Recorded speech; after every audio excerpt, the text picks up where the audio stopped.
পলাতক একটি দল দেশকে অস্থিতিশীল করায় লিপ্ত, বিবিসিকে প্রধান উপদেষ্টা। জিয়া চ্যারিটেবল ট্রাস্ট মামলায় আপিলেও খালাস পেলেন খালেদা জিয়া।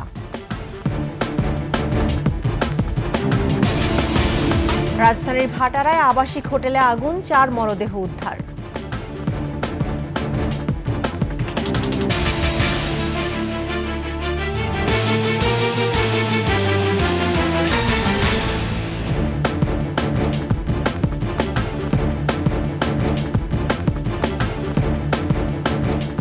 শুনছিলেন সংবাদ শিরোনাম। আমন্ত্রণ 21 দুপুরের সংবাদে আপনাদের সঙ্গে আছি রাহনুমা রাহি।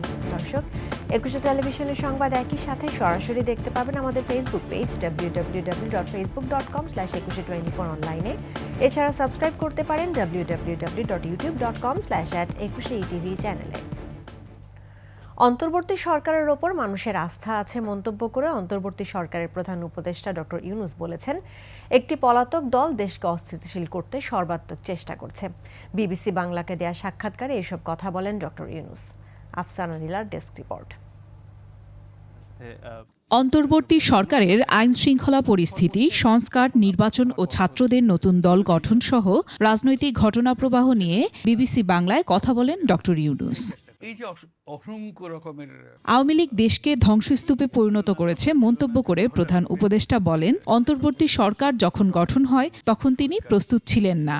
ধ্বংসস্তূপের মধ্য থেকে কাজ করতে সময় লাগছে। তাই রাতারাতি দেশ পরিবর্তন করতে চাই, সেটা তো আমরা পারিনি, সময় লাগবে। সেটার জন্য আমরা চেয়েছিলাম যে এখনই আমরা ডায়ালগটা শুরু করব, সংলাপটা শুরু করব, এটাও পারিনি। সংলাপ শুরু হতে হতেও দেরি হয়ে যাচ্ছে। দেশের আইন শৃঙ্খলা পরিস্থিতি সম্পর্কে ডক্টর ইউনূস জানান, অপরাধের মাত্রা বাড়েনি, আগের মতোই আছে।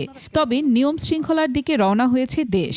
মব এবং অরাজকতা প্রসঙ্গে তিনি বলেন, একটি পলাতক দল দেশের সার্বভৌমত্ব নষ্ট করার চেষ্টা করছে। একটা পলাতক দল দেশ ছেড়ে চলে গেছে, তাদের নেতৃত্ব চলে গেছে, তারা সর্বাত্মক চেষ্টা করছে এটাকে আনসেটল করার জন্য। এটা তো সবসময় থ্রেট আছে, প্রতিক্ষণেই আছে, প্রতি জায়গাতেই আছে, কাজে এটা তো সবসময় থাকবে। আওয়ামী লীগকে নিষিদ্ধ করার বিষয়ে প্রশ্নের জবাবে প্রধান উপদেষ্টা বলেন, দেশ থেকে কারো অধিকার কেড়ে নেওয়ার কোনো উপায় নেই, কিন্তু যে অন্যায় করেছে তার বিচার হওয়া উচিত, তার বিচার হবে। ছাত্রদের নতুন রাজনৈতিক দল জাতীয় নাগরিক পার্টিকে সরকার কোনো সহায়তা করছে না বলেও জানান তিনি। ভারতের সঙ্গে সম্পর্কের অবনতি প্রশ্নে ডক্টর ইউনূস বলেন, দুই দেশের মধ্যে সুসম্পর্ক রয়েছে। Afsana Nila, desk report, 21 television. BNP chairperson Begum Khaleda জিয়াকে জিয়া চ্যারিটেবল ট্রাস্ট দুর্নীতি মামলা থেকে খালাস দিয়ে হাইকোর্টের রায় বহাল রেখেছেন আপিল বিভাগ। সকালে বিচারপতি আশফাকুল ইসলামের নেতৃত্বাধীন 3 সদস্যের বেঞ্চ শুনানি শেষে এ রায় দেন। পরে আইনজীবীরা জানান, খালেদা জিয়ার মামলার ফাইল যিনিই ধরেছেন তাকেই পুরস্কৃত করা হয়েছে।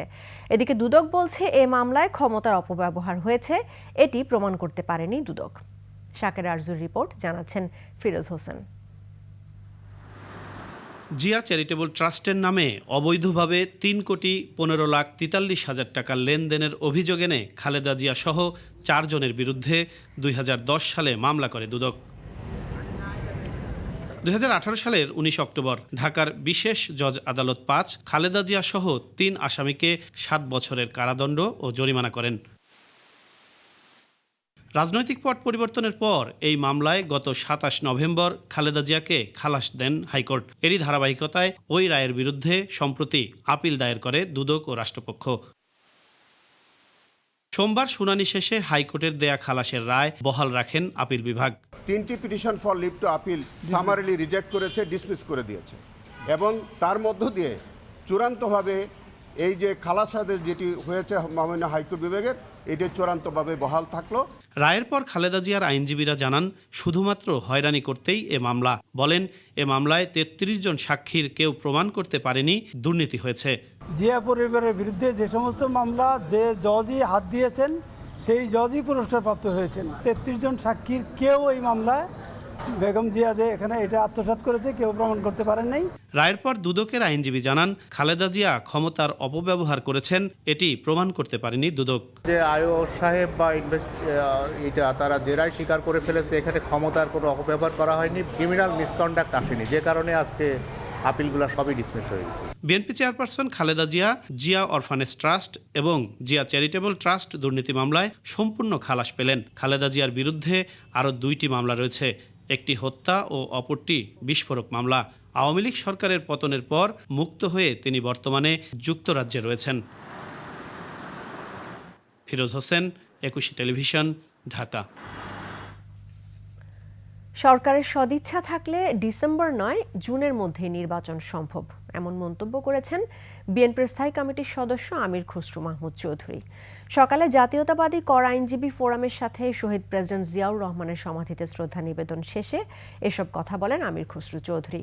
নির্বাচন যত দেরি হবে দেশের তত ক্ষতি হবে উল্লেখ করে এ সময় নতুন দল প্রসঙ্গে তিনি বলেন, গণতান্ত্রিক প্রক্রিয়ায় নতুন রাজনৈতিক দল আসবে, এটাই স্বাভাবিক। তবে দলের নিজস্ব চিন্তাভাবনা বাস্তবায়ন করতে হলে নির্বাচনের মাধ্যমে সংসদে এসে তা বাস্তবায়ন করতে হবে। নির্বাচন তো জুন মাসের মধ্যে সম্ভব। নির্বাচন কমিশন যেটা বলছে তারা তো তাদের প্রস্তুতি সম্বন্ধে কোনো সন্দেহ তো কেউ প্রকাশ করছে না। সুতরাং এটা তো সরকারকে বলতে হবে, সরকারের পলিটিক্যাল উইল থাকতে হবে, ইচ্ছা থাকতে হবে, এবং সেটার অপেক্ষায় জনগণ আছে। আর বাংলাদেশের জনগণ ছাড়াও যারা স্টেক হোল্ডার আছে দেশের ভিতরে দেশের বাইরে, যারা সিদ্ধান্ত নিতে অপেক্ষা করছে, কারণ তাদের সিদ্ধান্ত একটি নির্বাচিত সরকারের অধীনে হলে তাদের short term, mid term, long term যে প্ল্যান প্রোগ্রাম এগুলো তারা বাস্তবায়ন করতে পারবে। এই জন্য তারাও সবাই অপেক্ষা করে। হঠাৎ অসুস্থ হয়ে রাজধানীর ইউনাইটেড হাসপাতালে ভর্তি বিএনপি মহাসচিব মির্জা ফখরুল ইসলাম আলমগীর। গত সপ্তাহে সোহরাওয়ার্দী উদ্যানে বইমেলায় বইয়ের মোড়ক উন্মোচন অনুষ্ঠানে যোগ দেন তিনি। সেখানের ধুলোবালিতে অসুস্থ অনুভব করেন। এরপর চিকিৎসকের পরামর্শে গতকাল সকালে মির্জা ফখরুল ইসলাম আলমগীরকে হাসপাতালে ভর্তি করা হয়। বিএনপি সূত্রে জানা গেছে তিনি স্থিতিশীল অবস্থায় আছেন।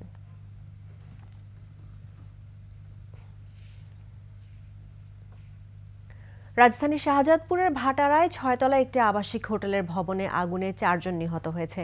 ফায়ার সার্ভিস জানায় দুপুর 12:15টার দিকে 6তলা ভবনটির 2য় তলায় আগুন লাগার খবর পায় তারা। 2টি ইউনিট প্রায় আধ ঘন্টা চেষ্টার পর আগুন নিয়ন্ত্রণে আনে। এ সময় ঘটনাস্থল থেকে 4 জনের মরদেহ উদ্ধার করা হয়। ফায়ার সার্ভিসের কর্মকর্তারা জানান, নিহতদের মরদেহ 6তলায় বাথরুমের ভেতরে পাওয়া যায়।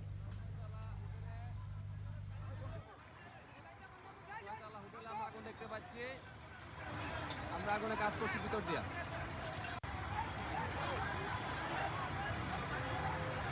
আমরা 6তলা হোটেলে নারায়ণগঞ্জের সিদ্ধিরগঞ্জে গ্যাসের লিকেজ থেকে বিস্ফোরণের ঘটনা ঘটেছে, এতে শিশুসহ দগ্ধ হয়েছে 8 জন। সিদ্ধিরগঞ্জের ধনকুন্ডায় ইব্রাহিম খলিলের টিন শেড বাড়িতে এই বিস্ফোরণ ঘটে। এলাকাবাসী জানান, দগ্ধ 8 জনকে জাতীয় বার্ন ও প্লাস্টিক সার্জারি ইনস্টিটিউটে ভর্তি করা হয়েছে। বার্ন ইনস্টিটিউটের চিকিৎসক জানান, প্রত্যেকে বার্ন ইউনিটে জরুরি বিভাগে চিকিৎসাধীন আছেন। তবে বিস্ফোরণে দগ্ধদের কত শতাংশ দগ্ধ হয়েছে তা এখনও জানা যায়নি। তবে অনেকের অবস্থাই আশঙ্কাজনক। এদিকে ফায়ার সার্ভিস জানায়, গ্যাস লাইনের লিকেজ থেকে রুমে গ্যাস জমে থাকার কারণে এবং মশার কয়েল অথবা বিদ্যুতের সংস্পর্শে এই বিস্ফোরণ ঘটতে পারে। দীর্ঘদিন এটা লিকেজ আছে এবং আজকে যে ঘটনা ঘটছে, এই গ্যাস লিকেজ হয়ে পুরো রুমের ভিতরে গ্যাস চেম্বার হয়েছিল। কোনোভাবে আগুনের কোনো মশার কয়েল বা এখন রোজার সময় সেউরি পাক করা বা যে কোনো একটা হতে পারে, বা বিদ্যুতের সুইচ অফ অন করতে গেছে, যে কোনো কারণে আগুনের স্পার্ক যখনই পাইছে, পাওয়ার সাথে সাথে এটা বিস্ফোরণ ঘটছে। সাজেক রুইলুই পর্যটন কেন্দ্রে আগুনের ঘটনায় বেকার অন্তত 200 জন কর্মচারী। উপার্জন না থাকায় হিমশিম খেতে হচ্ছে সংসার চালাতে। সামনের দিনগুলো নিয়ে আছেন দুশ্চিন্তায়। এদিকে আগুনে 102টি স্থাপনা পুড়ে ক্ষয়ক্ষতির পরিমাণ দাঁড়িয়েছে 35 কোটি টাকা। রাঙামাটি প্রতিনিধি সতরং চাকমার তথ্যচিত্রে ডেস্ক রিপোর্ট। সাজেকের বাতাসে এখনো পোড়া গন্ধ ছড়িয়ে ছিটিয়ে আছে, পোড়া ছাই, সর্বত্রই ধ্বংসের চিহ্ন। গত সোমবার দুপুরে ভয়াবহ আগুনে পড়ে 102টি কটেজ, রিসোর্ট, রেস্তোরাঁ, দোকান ঘরসহ বসতঘর। এর মধ্যে 64টি কটেজ, রিসোর্ট, রেস্তোরাঁয় কাজ করতেন অন্তত 200 কর্মচারী, যাদের সবাই এখন বেকার। এরই মধ্যে টানাপোড়েন শুরু হয়েছে সংসারে।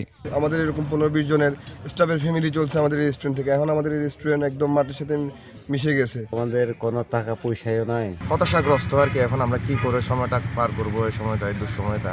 সব হারিয়ে সবাইকে নিয়ে আবারও ঘুরে দাঁড়ানোর স্বপ্ন দেখছেন মালিকরা। ও ইন্টারেস্টে যাতে আমরা ব্যাংকিং সুবিধাটা সুন্দর মতো পাই, আনকন্ডিশনালি সমিতির মাধ্যমে। আমরা অচিরেই চেষ্টা করব আমাদের যে সমস্ত রিসোর্ট, কটেজ, রেস্টুরেন্টগুলো পড়ে গেছে এগুলি যেন অচিরেই যেন কাজ শুরু করতে পারি। মেঘ আর পাহাড়ে ঘেরা 1800 ফুট উচ্চতার পর্যটন কেন্দ্রটি গড়ে তোলা হয় 2014-15 সালে। Khurshid Alam, desk report, 21 television. নিচ্ছি সংবাদ বিরতি। যখন ফিরছি তখন অন্যান্য খবরের সঙ্গে আরও থাকবে। প্রাথমিক শিক্ষক পদে 6531 জনের নিয়োগ বাতিলের রায় আপিলে স্থগিত।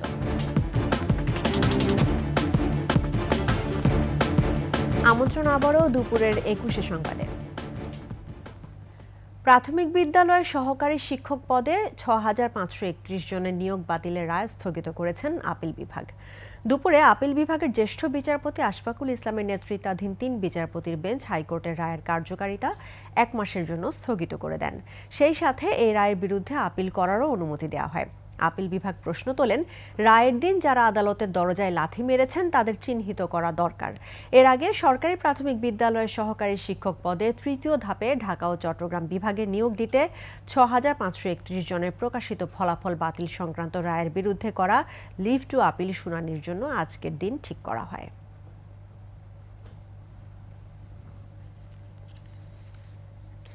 চুরি, ছিনতাই ও ডাকাতি প্রতিরোধে রাজধানীর মোহাম্মদপুরে আইন শৃঙ্খলা বাহিনীর অভিযান অব্যাহত রয়েছে।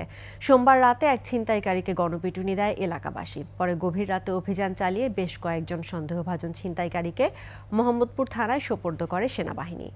সোহেল সামির রিপোর্ট। রাত 10টায় মোহাম্মদিয়া হাউজিং এলাকা থেকে অনিক আহমেদ শান্ত নামে এক ছিনতাইকারীকে হাতে নাতে ধরে গণপিটুনি দেয় এলাকাবাসী। পরে পুলিশ তাকে উদ্ধার করে হসপিটালে নিয়ে যায়। এ সময় তার কাছ থেকে একটি দেশীয় অস্ত্র উদ্ধার করা হয়। মোহাম্মদিয়া হাউজিং লিমিটেড এলাকায় কিছু ছিনতাইকারী ছিনতাই করার জন্য প্রস্তুতি নিচ্ছিল। এটা জনসাধারণ এলাকা দেখতে পেয়ে তাদেরকে ধাওয়া দেয়। ধাওয়া করে অনিক আহমেদ শান্ত নামে একজন ছিনতাইকারী, বয়স অনুমান 22 বছর, তাকে একটা চাপাতি সহ আটক করে।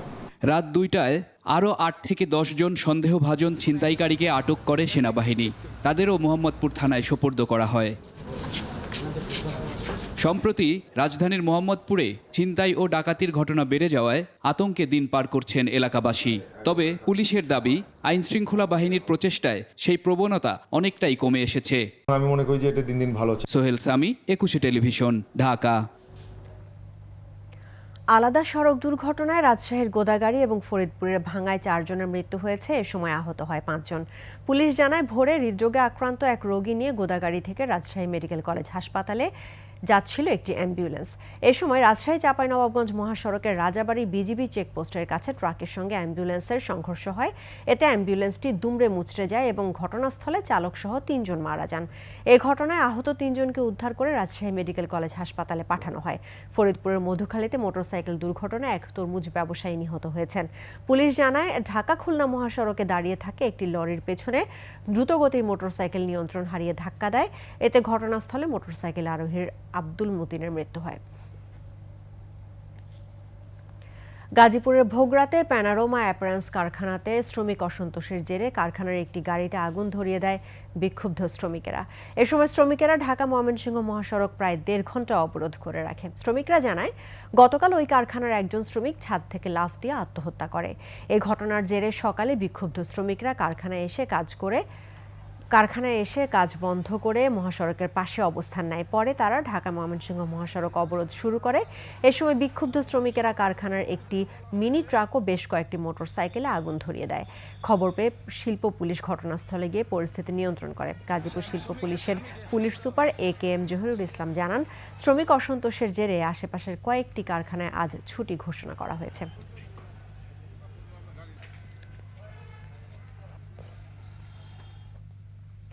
দুপুরের সংবাদে আবারও বিরতি। যখন ফিরব তখন অন্যান্য খবরের সঙ্গে আরও থাকবে। এবারে অস্কার জিতল চলচ্চিত্র অ্যানোরা। সেরা অভিনেতা অভিনেত্রী ব্রুডি ও মেডিসন। যুক্তরাষ্ট্রের লস অ্যাঞ্জেলেসে ভয়াবহ অগ্নিকাণ্ডের দুঃসময় পেরিয়ে জৌলুস ছড়াচ্ছে অস্কার। ৯৭তম অস্কারে সেরা তথ্যচিত্রের পুরস্কার জিতেছে ফিলিস্তিনি নো আদার ল্যান্ড। সেরা সিনেমা অ্যানোরা, সেরা অভিনেতা অভিনেত্রীর পুরস্কার জিতলেন অ্যাড্রিয়ান ব্রুডি ও মাইকি ম্যাডিসন। আর রিয়েল পেইন চলচ্চিত্রে অভিনয়ের জন্য সেরা পার্শ্ব অভিনেতার স্বীকৃতি পেলেন কিয়েরান কালকিন। এমিলিয়া পেরেজ চলচ্চিত্রে পার্শ্ব অভিনেত্রী হিসেবে অভিনয় করে অস্কার ছিনিয়ে নিয়েছেন জো সালদানা। লস অ্যাঞ্জেলেসের ডলবি থিয়েটারে অনুষ্ঠিত হয় অস্কার অ্যাওয়ার্ডসের অনুষ্ঠান। প্রথমবার এই অনুষ্ঠানের হোস্ট ছিলেন Conan O'Brien. Dave Bautista, Harrison Ford, Gal Gadot, Andrew Garfield, Samuel L Jackson, Margaret Qualley, Zoe Saldana, Rachel জেগলারের মতো তারকারা হাঁটেন রেড কার্পেটে। আর এরই সঙ্গে শেষ করছি দুপুরের ২১ সংবাদ। তবে যাবার আগে সংবাদ শিরোনামগুলো জানাবো আরও একবার। পলাতক একটি দল দেশকে অস্থিতিশীল করায় লিপ্ত, বিবিসিকে প্রধান উপদেষ্টা। জিয়া চ্যারিটেবল ট্রাস্ট মামলায় আপিলেও খালাস পেলেন খালেদা জিয়া।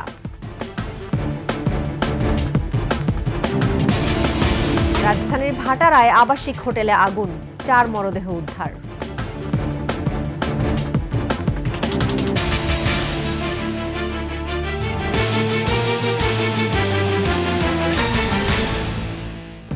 দর্শক, ২১-এর সর্বশেষ খবর জানতে ডায়াল করুন 2021 নম্বরে, আর ভিজিট করুন 21-tv.com ওয়েবসাইটে। ফেসবুকে ভিজিট করতে পারেন www.facebook.com/2124 অনলাইনে। এছাড়া সাবস্ক্রাইব করতে পারেন www.youtube.com/@21etv চ্যানেলে।